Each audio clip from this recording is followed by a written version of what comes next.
Orang kan kalau misalnya taruh tikus satu-satu ya. Ini enggak dari kontainer tub gitu. Pur. Gitu.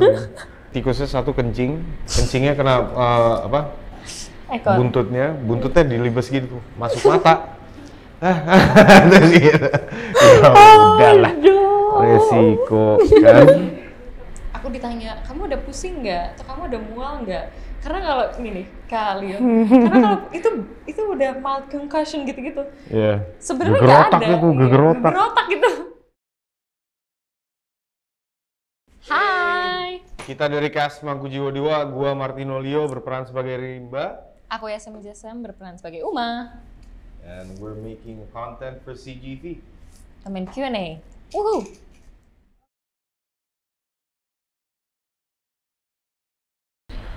Reaksi pertama itu sempet ragu sih.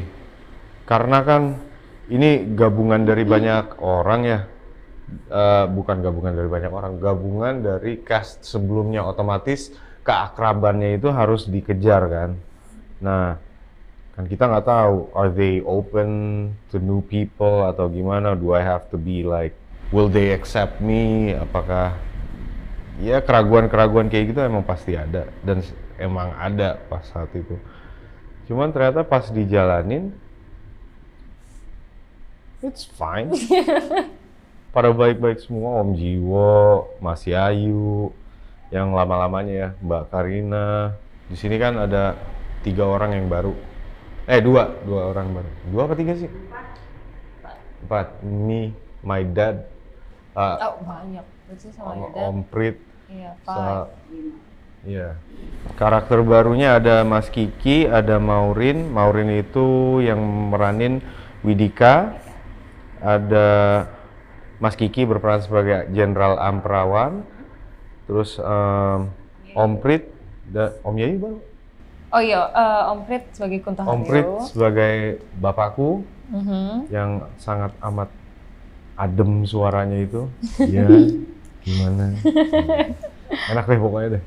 Kalau aku dan semuanya udah tahu kalau Mangku Jiwo ini akan ada yang keduanya, karena dari film pertamanya pun memang itu kan baru awal banget dari adanya sekte Mangku Jiwo dan adanya terbentuknya kuntilanaknya itu. Jadi memang kita tahu kalau Mangku Jiwo itu akan ada beberapa film gitu dan pasti tawarin lagi. Dan mendengar ceritanya yang sekarang lebih wow lagi dengan cast-cast yang baru bergabung juga yang luar biasa yang tadi udah disebutin juga makin semangat untuk definitely akan mau untuk mengambil Mangku Jiwo 2 lagi gitu, dan ada tanggung jawab juga kan dari film pertama gitu. Ini sequel tapi memang bisa, jadi kalau didesain sedemikian rupa supaya kalau belum nonton Mangku Jiwo yang pertama tetap akan nyambung dan orang bisa ngerti.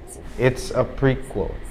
Sequel to a prequel. Prequelnya itu untuk di universe Kuntilanak. Gitu. Tapi sequelnya ya hanya di Mangku Jiwo. Gitu. Kalau karakter Uma ini ceritanya sebagai perempuan yang cukup konvensional, yang benar-benar mengikuti banget kata orang sekitarnya, especially papahnya yaitu Brotoseno. Terus Uma ini dari film pertama sampai kedua dia masih banyak pertanyaan-pertanyaan tentang hidup dia, tentang ibunya. Karena dia nggak pernah ketemu sama ibunya, jadi tentang kehidupannya tuh dia masih banyak banget pertanyaan. Ditambah lagi dengan papahnya yang memang punya banyak relasi gitu, kayaknya semakin penuh, tapi pertanyaan itu tetap keluar makin banyak malah pertanyaan-pertanyaan itu gitu. Sekaligus dia menjadi puppet untuk sekte Mangku Jiwo itu sendiri gitu. Jadi sebenarnya kalau Uma di film Mangku Jiwo ini yang tim netral, dia tim nggak tahu apa-apa. Ya kurang lebih karakternya gitu sih, yang lumayan pengen tahu banyak, tapi dia nggak punya kuasa gitu, karena dia dikurung, dihandle sama mereka-mereka gitu yang berkuasa, khususnya papahnya. Di sini berperan sebagai Rimba. Rimba itu adalah orang yang mencari kebenaran. Kebenarannya yang dia cari itu tentang bagaimana bapaknya dibunuh atau mati gitu kan. Nah tapi along the way dia ketemu sama orang-orang yang ya manipulatif. Ya cara dia menghadapinya ya tonton aja. Tapi yang menarik dari karakter Rimba ini adalah kaitannya dengan slogan dari film Mangkujiwo yang kedua ini. Slogan Mangkujiwo kedua adalah kebenaran adalah dusta yang terbaik. Jadi mau gimana pun juga dia mau mencari apa sebenarnya yang terjadi, agak susah. How susahnya? Nonton aja nanti.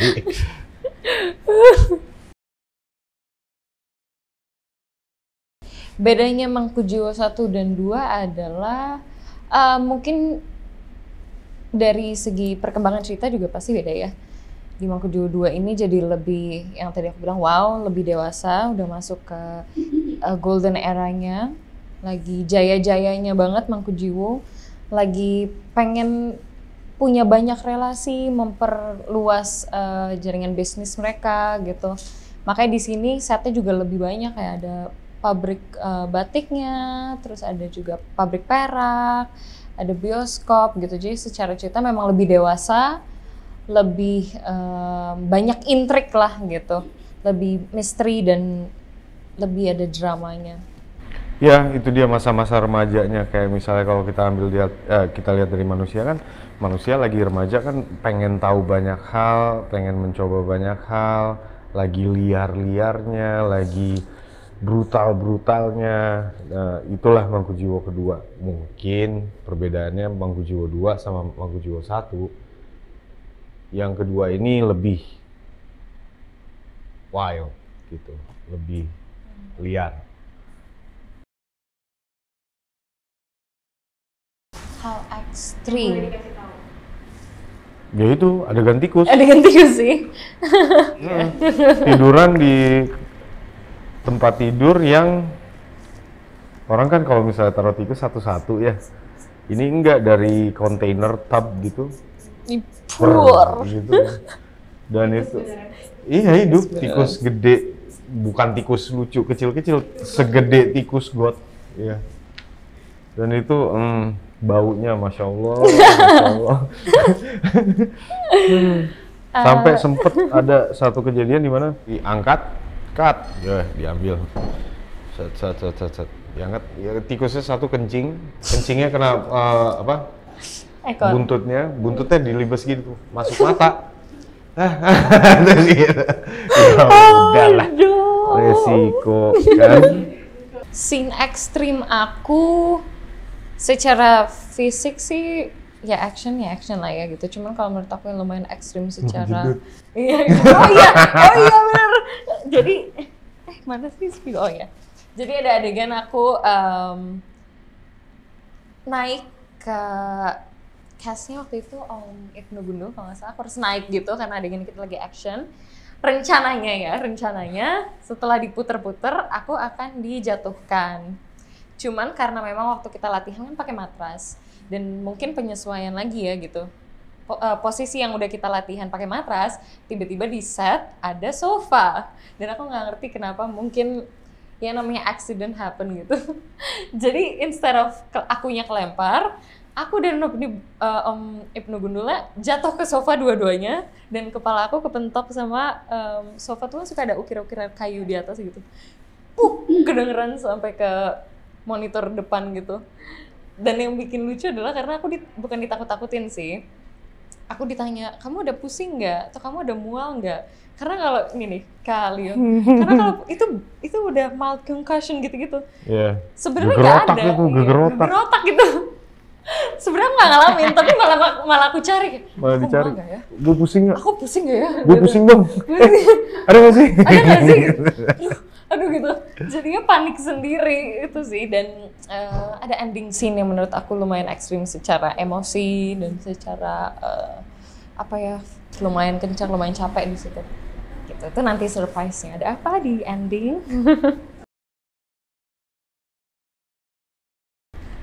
Kalau yang paling serem itu Benteng Pendem. Iya. Benteng Pendem di Ambarawa. Karena memang itu udah berapa ratus lebih, itu kolonial era itu. Tahun. Dan kita syuting di situ, kita pakai lantai 2. Ini ada 2 lantai kan ya, kita pakai lantai 2. Dan kalau kita jalannya kencang atau cepat pasti berasa udah goyang gitu lantainya. Jadi jadi kita untuk set, karena kamera kan cukup berat ya, itu harus ganti-gantian karena supaya nggak berat di satu tempat gitu. Karena banyak tempat-tempat yang udah mulai bolong-bolong gitu. Bolong-bolong Seremnya, dan lantainya tuh udah nggak rata lagi tapi udah ngelengkung. Iya. Bahkan Dan kita di tembok-temboknya, lantai 2 gitu. iya kita lantai 2, dan tembok-temboknya tuh udah keluar akar-akar gitu. Kalau itu yang paling serem. Cuman kalau aku bisa bilang hampir semua set di Mangkujiwo tuh lumayan memorable. Karena memang secara view bagus-bagus banget. Salah satunya Ulen Sentalu. Kita nggak expect kita bisa syuting di Ulen Sentalu. Dan itu one of my favorite place sih. I cannot imagine bisa syuting di situ gitu kan. Itu bagus banget sih. Dan pantai. Walaupun kita cuman gitu aja ya. Cuman gitu aja, dan aku rasa semuanya masuk angin pulang dari situ karena anginnya lagi kenceng banget. But it was fun. Dia mungkin base-nya tuh horor, tapi kalau kita bedah lagi, rohnya tuh banyak banget. Ada roh misteri, roh action, terus ada juga cerita yang ngajak kita untuk piecing up the puzzles gitu, kayak seolah-olah kita jadi detektif. Jadi banyak, nggak cuman jump scare yang wah in your face, nggak. Banyak layernya. Ini skripnya sangat amat udah matang banget karena memang dibuat cukup lama skripnya karena kepotong pandemik, jadi mereka punya waktu kalau nggak salah hampir 2 tahun untuk bikin skripnya. Jadi waktu kita baca memang wow, kayaknya dari udah lama nggak shoot terus harus masuk ke dalam satu project dan dapat skrip yang wah PR-nya banyak banget ya. Kita harus membedah dialog-dialog kita kayak ini tuh sebenarnya relasi dialog ini tuh untuk apa ya? Ini kemana ya gitu. Jadi skripnya dan ternyata setelah udah jadi visualnya bagus banget gitu. Jadi secara visual dan secara cerita menurut aku Mangkujiwo 2 ini lebih matang. Terakhir buat penutup boleh ditunjukin hasil gambarnya. Dijelasin itu gambar apa? Oke. Oh, I know that scene. Iya. Yeah. Aku jeng. Jeng. Ini sama ya, karakternya boleh dijelasin itu apa dan kayak gimana? Oke.